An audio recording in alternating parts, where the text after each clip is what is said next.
This is Orlando Sentinel Now.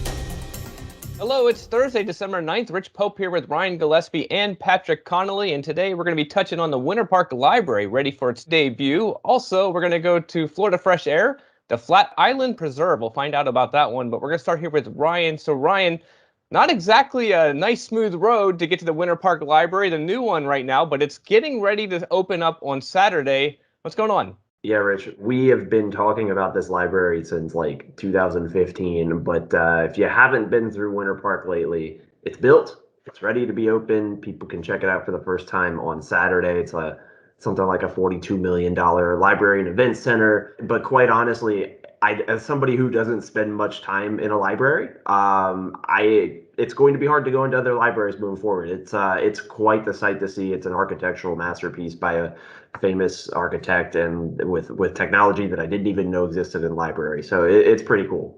Yeah, tell us about the design. David Ajay was the designer of this, the architect, and as you said, a rather well-known architect.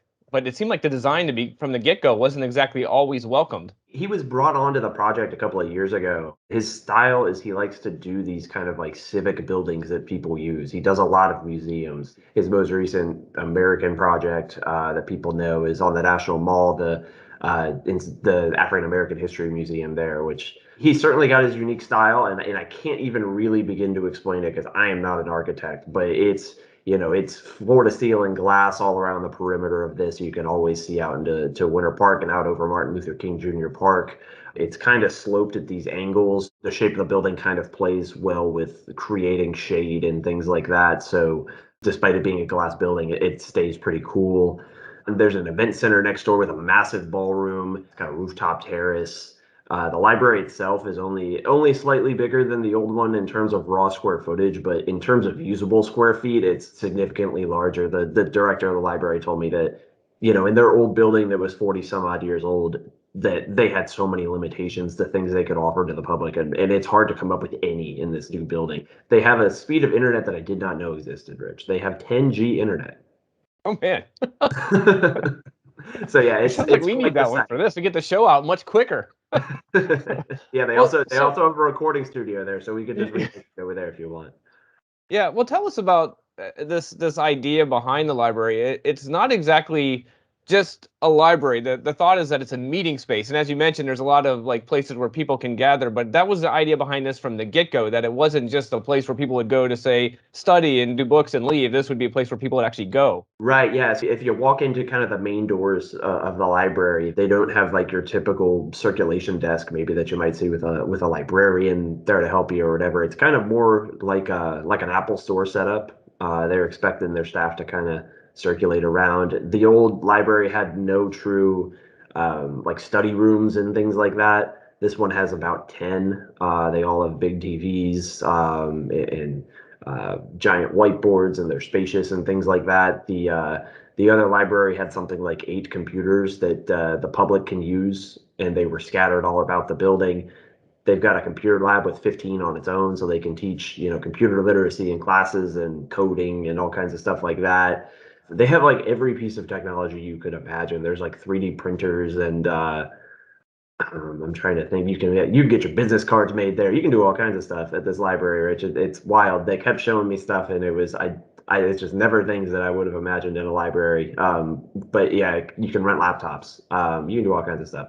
And then That's the cool. event center, like you said, they've got already something like 40 events booked, a bunch of weddings. They can set your wedding up however many ways you want. There's an outdoor porch kind of set up there that you could do some things, and there's a big ballroom. So there's a whole bunch of options there. They're really excited about it. And on Saturday, they will be showing people off the inside for the first time. And Sir David Ajay, the architect, is supposed to be there with comments of his own. So should be quite an interesting kind of first weekend there. All right, exciting stuff there. Go ahead and go to orlandosentinel.com for more information on the opening and the saga that led up to it. Appreciate that. All right, we're going to move forward here to Patrick Connolly, and we're going to do some Florida Fresh Air, where you went out to the Flat Island Preserve. Tell us about it. So this is an area, it's actually about 2,300 acres that are protected, kind of sandwiched right in between the Florida Turnpike and US 27 near Leesburg. And it is tough because you can't quite escape the road noise whenever you're within the preserve, but otherwise it is a very nice natural escape. You're kind of just walking beneath this very shaded hardwood hammock the whole way. I would describe it as kind of just a really nice walk through the woods whenever you visit. Trails totaling about 4 miles, and it's managed by the Lake County Water Authority. And normally, whenever you find public lands that are managed by a water authority, it's with a specific reason, and that's because it's surrounded by the Oklahomkus Marsh, and that is an important water recharge area for the Floridan Aquifer, which is where we get all of our fresh water from and connects in with all the springs and whatnot. So it is a nice place to just go for a little walk. No bicycles, no horses, no pets allowed.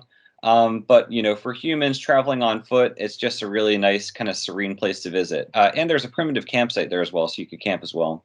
All right. Well, you mentioned it's an island. Oh, it's the Flat Island Preserve. Is it an actual island? Because I think like beach hats and margaritas. I'm guessing this is a completely different style of island. Sort of. Well, as I mentioned, it's surrounded by the Oklahomka Swamp. So it's a very, marshy, swampy area that surrounds the island. But there is also a canal that you can see on the southern end of the island. And as you go around this main kind of 4-mile loop, you'll find a boardwalk that leads you right out to this canal. Also, I should mention, if you reserve ahead of time, they have a couple canoes that are available to use for a $50 refundable deposit. So if you go to a certain point, you'll find this canal. And actually, if you're feeling particularly adventurous, it's possible to take one of their canoes or your own kayak and paddle over to Magnolia Island. That's actually the other island that is within this preserve. And they have a primitive campsite there as well.